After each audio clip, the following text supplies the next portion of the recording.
Jim Inside. Assalamualaikum dan salam sejahtera. Sejak kebelakangan ini, ramai orang mula bercakap mengenai pasport baru Malaysia yang akan diperkenalkan tidak lama lagi. Antara persoalan yang akan kita dengar ataupun kerap kita dengar, perlu ke terus tukar pasport? Pasport lama masih boleh digunakan lagi? Jika tak tukar, akan ada masalah tak? Pada hari ini, kita akan membantu rakyat menjawab persoalan dan mendapat maklumat yang lebih jelas dan tepat. Bersama saya adalah Tuan Muhammad Rusaini bin Idrus, Pengarah Bahagian Keselamatan dan Pasport Jabatan Immigration Malaysia Putrajaya. Assalamualaikum Tuan. Waalaikumsalam, Wawa. Apa khabar? Baik Tuan. Tuan sihat? Alhamdulillah. Okey Tuan. Kita mulakan dengan soalan paling asas sekali Tuan. Mengapakah Malaysia memperkenalkan pasport baru ni Tuan? Untuk pengenalan pasport bersih baharu adalah merupakan evolusi yang normal bagi seluruh dunia. Ia adalah selaras dan selari dengan perkembangan teknologi, peningkatan ciri-ciri keselamatan dan mempertingkatkan kepercayaan dunia kepada sesuatu negara.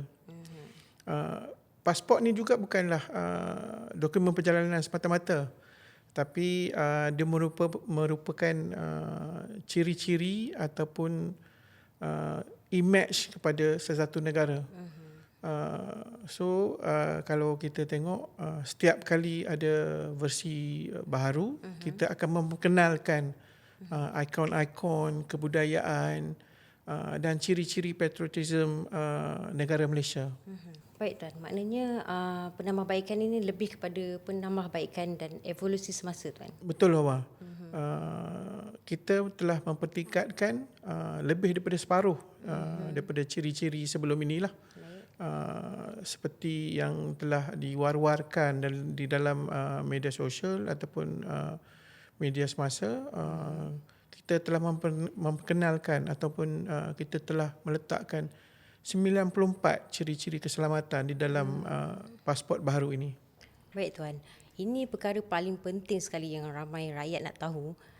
Jika pasport diperkenalkan nanti, adakah mereka perlu terus tukar pasport masing-masing Tuan?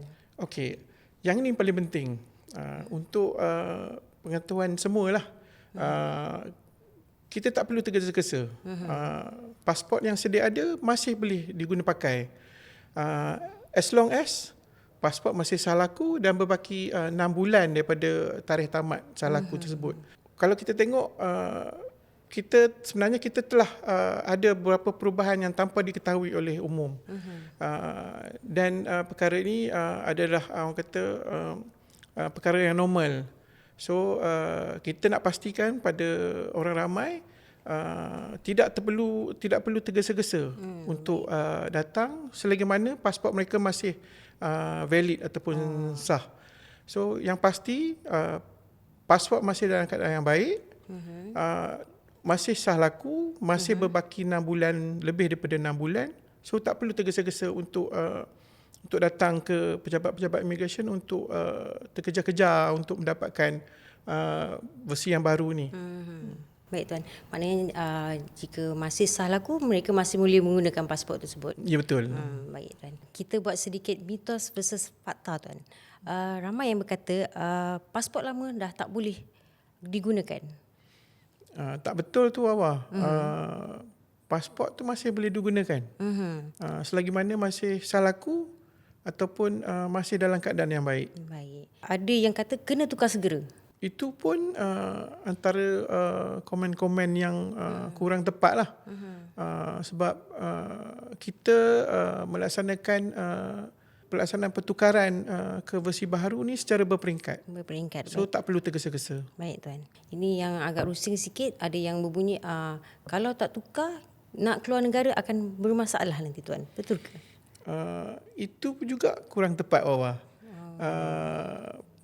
Syarat pasport semestinya kena valid, sah laku masih lebih daripada 6 bulan, dan juga memenuhi syarat-syarat perjalanan antarabangsa lah. Mungkin kata-kata akhir Tuan untuk rakyat, berkenaan pelaksanaan pasport baru ni? Seperti mana yang disebut-sebut tadi, tak perlu tergesa-gesa, guna apa yang ada lagi sehinggalah 6 bulan sebelum tamat tempoh. Dapatkan kemas kini daripada platform media sosial immigration yang sah, yang mana kita akan buat hebahan secara berkala bagi mana-mana pejabat yang sedang bersedia untuk kita keluarkan pasport bersih baru ni lah, Wawa.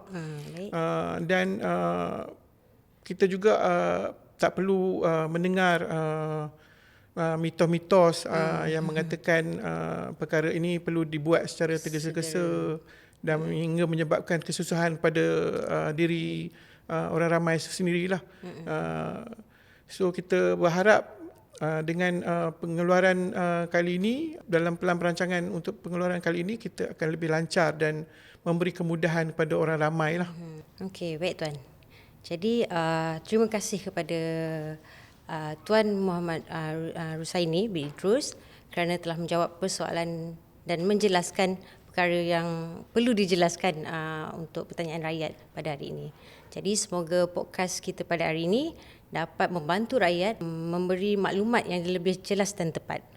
Jadi saya Nurul Wahidah binti A. Wahid, berjumpa lagi episod akan datang. Sekian, terima kasih. Bye-bye.